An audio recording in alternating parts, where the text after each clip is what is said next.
Greetings everyone, I'm Scott Rodell here at the Great River Taoist Center. If you saw our last video on the Chinese jian, the long jian, also sometimes called a Changjian in Mandarin, we looked at swords that were a typical Qing jian with a blade of 29 inches. In this video we're going to look at the Duanjian, their sort of short cousin.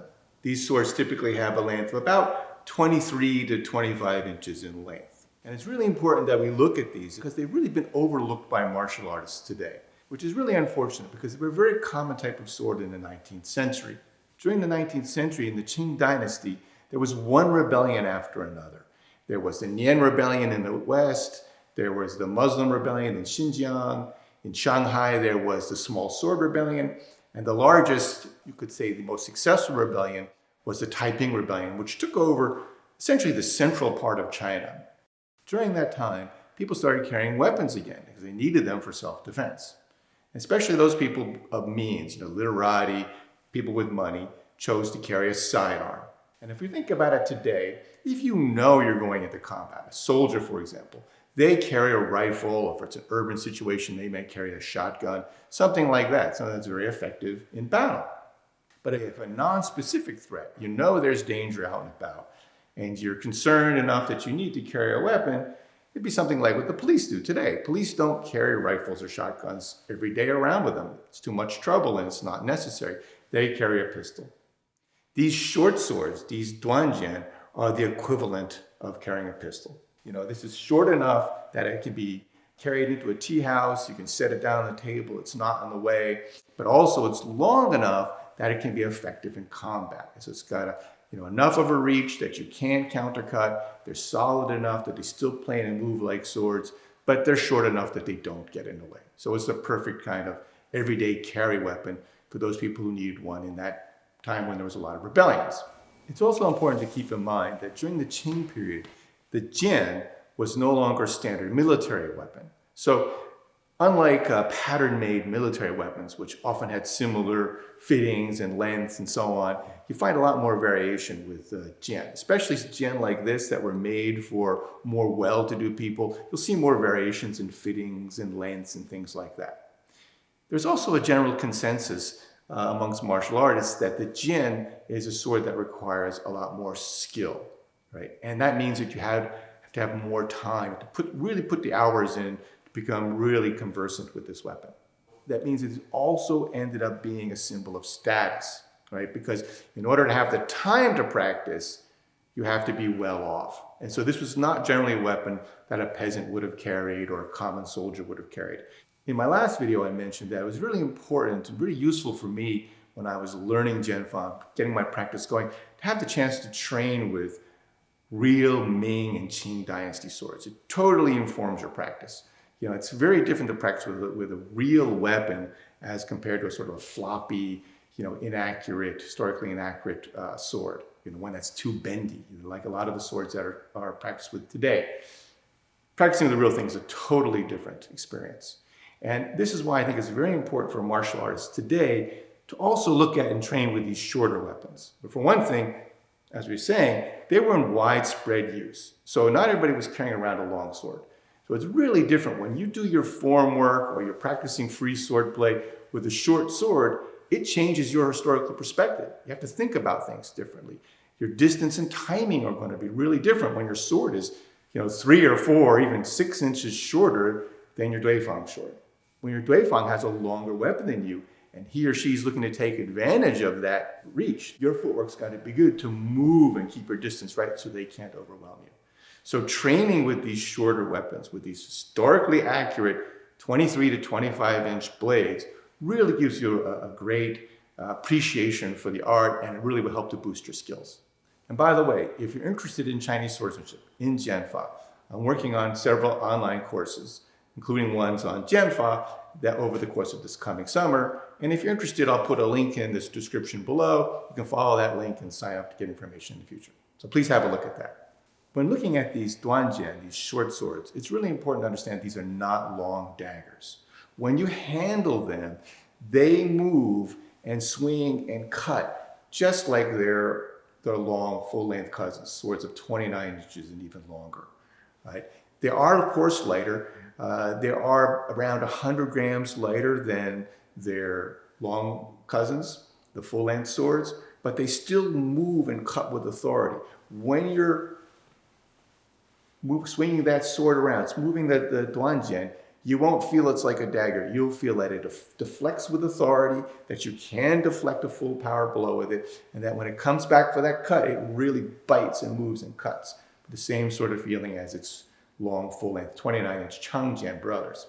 Okay, so this is the kind of thing, of course, you can't really see and feel on a video, and there isn't any standard. There was no period manual that said, okay, Duanjian is X inches long and weighs this much and has this point of balance. Remember, these are not standard pattern weapons. These are made-to-order weapons for individuals.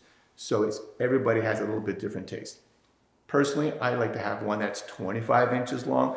I can get a little more solid cut with it. And of course, when I'm doing free sword play, another inch or two doesn't hurt.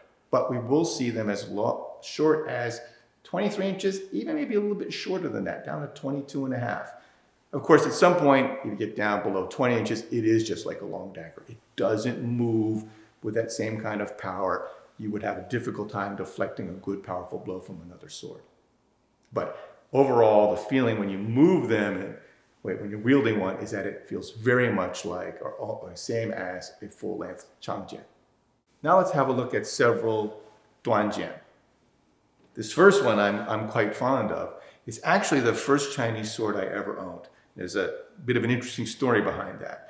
An old friend of mine was a child living in China before the revolution. His father was actually a U.S. Marine Corps general. And when they were in Beijing, his parents bought him this very nice Duanjian. He had totally forgotten about it.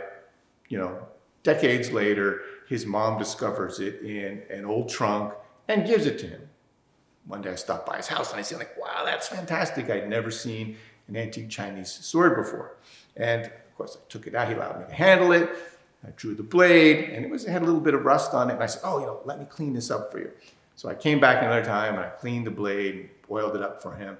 And he said, wow, you're so enamored with this blade. You clearly love it more than I do. And he gave it to me. So I really appreciate that. My first Chinese sword was a gift from a friend. But it's also a beautiful example of one of these Duanjian. And you can see they're talking about how these swords are symbols of rank. It has a beautiful shark skin scabbard. All the fittings are en suite.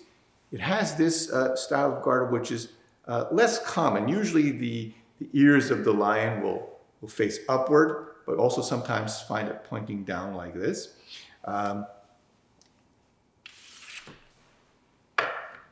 It has a nice short little blade. Now this is one of the shorter ones. This blade is 22 inches long, so that's 56 centimeters. And it's very nice also because it has here the 7 stars. Now, the 7 stars is a very, very common motif you'll see on jian blades. And people often ask why that is. I'm not 100% sure, never read anything that says why, but I have an idea why that is. The 7-star constellation, of course, points to the pole star. And the pole star, according to Taoist religion, is where the deity that controls the time of your death lives. So it's always been kind of my thought that this is, kind of an incantation, if you will, or a request to that deity that you continue to live when you're in this sword fight. Okay? And this is a very nice one. A little unusual the way it's done because the stars are little circles with little squiggly lines between them instead of a more standard kind of constellation. Okay? But even though this is quite short, you still feel it can move and cut just like a full-length sword. So it really has nice authority to it. Okay? The other thing that's interesting here, this one, is this is what's called a Longquan style. Now that doesn't mean it really was made in Longquan. It might have been, but we can't say that for sure. There are little characters here that do say Longquan, and typical of the Longquan swords, it has this dragon, sort of a gecko-shaped dragon on this lower fitting. Unfortunately, this one's had its tail broken off. But that's a fairly common Longquan style jian. Okay. The next sword we're going to look at is also a really interesting one.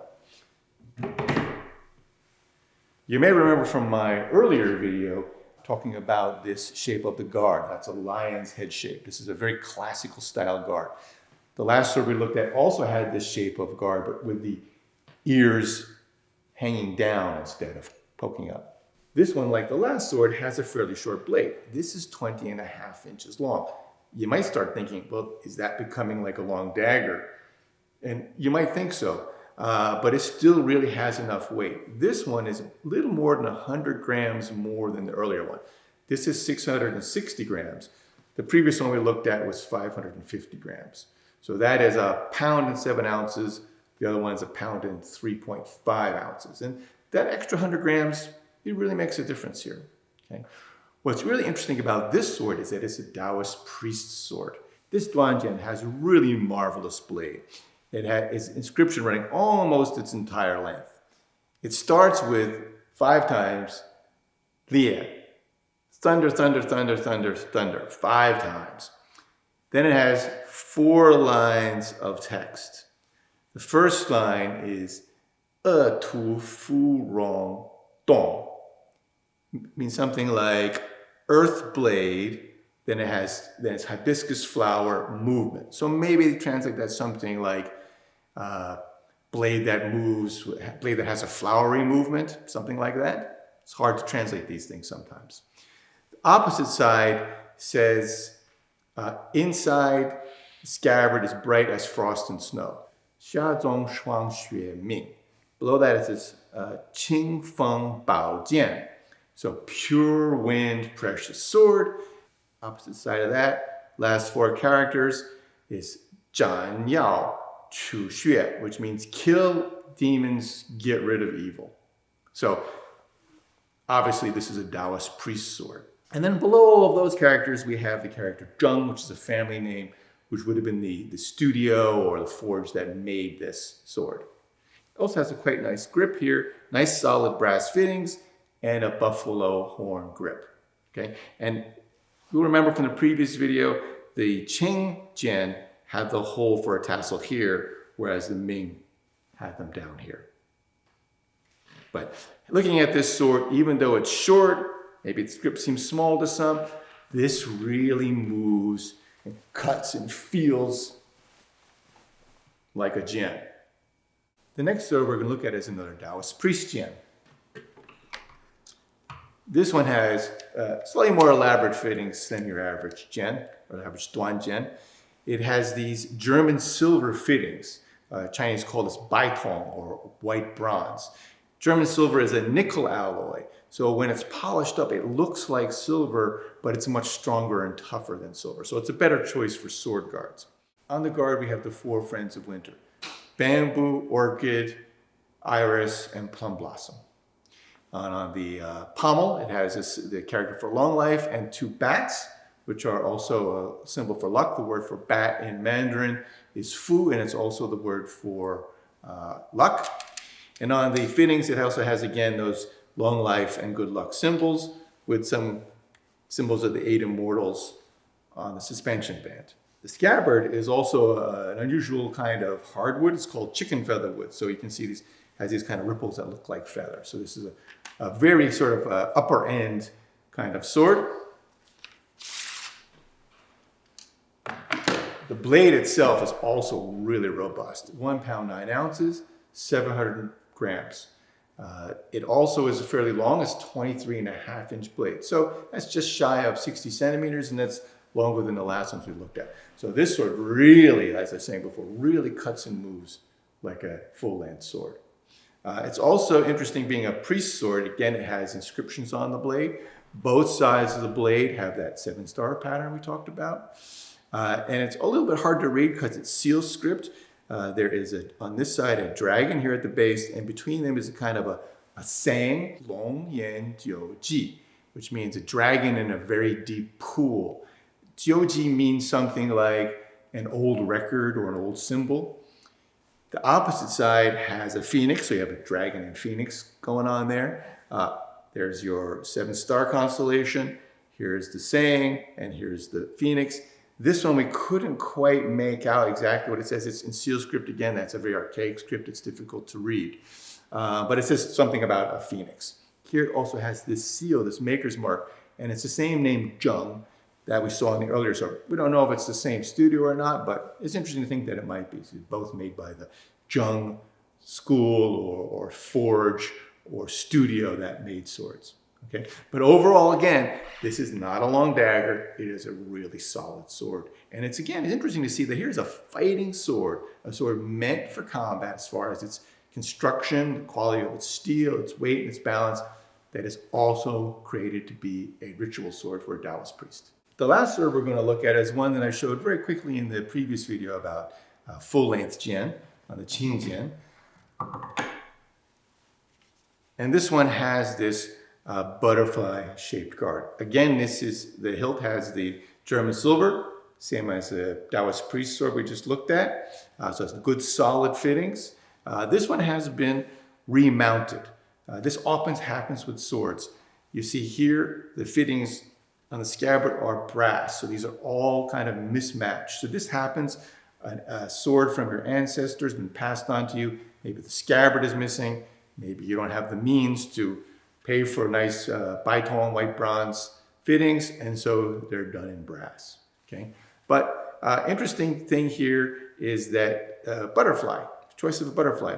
Today, most martial artists wouldn't probably pick a butterfly for their sword, but the term for butterfly is hu die, and the word for protect is also hu. So the guard that's protecting your hand is also a butterfly. So just like the other swords we looked at, this is not a long dagger.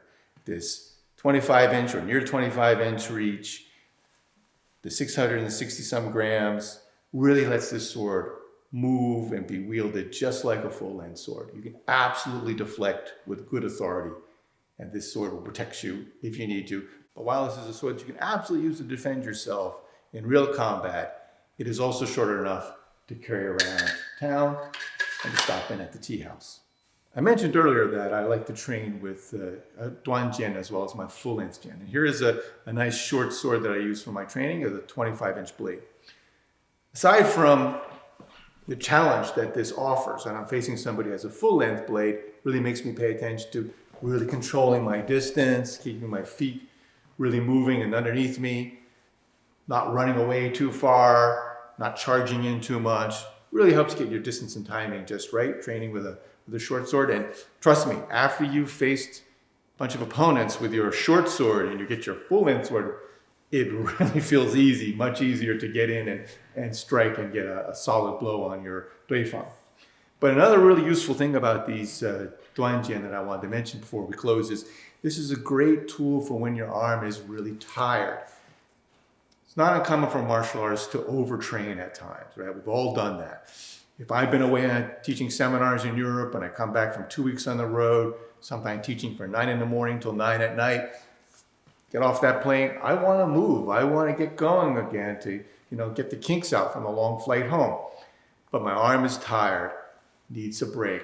That's a great time to practice with your Duanjian. This nice 25-inch blade, it moves and behaves like a real sword, but without the torque. So this is a really good sword. You won't go too far if your arm is tired and pull a ligament. So I really recommend that everybody, in addition to your full-length training swords, that you get yourself a Duanjian to train with. 25 inches is good. A little bit shorter than that might be too easier. But you might want to get both. Get a 23-inch one, get a 25-inch one. Feel the difference, learn how to move and fight and play with the short sword.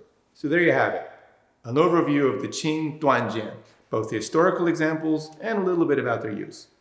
I hope you enjoyed this time with us, and if you would, we really appreciate you leaving us a comment on what you'd like to see in future videos.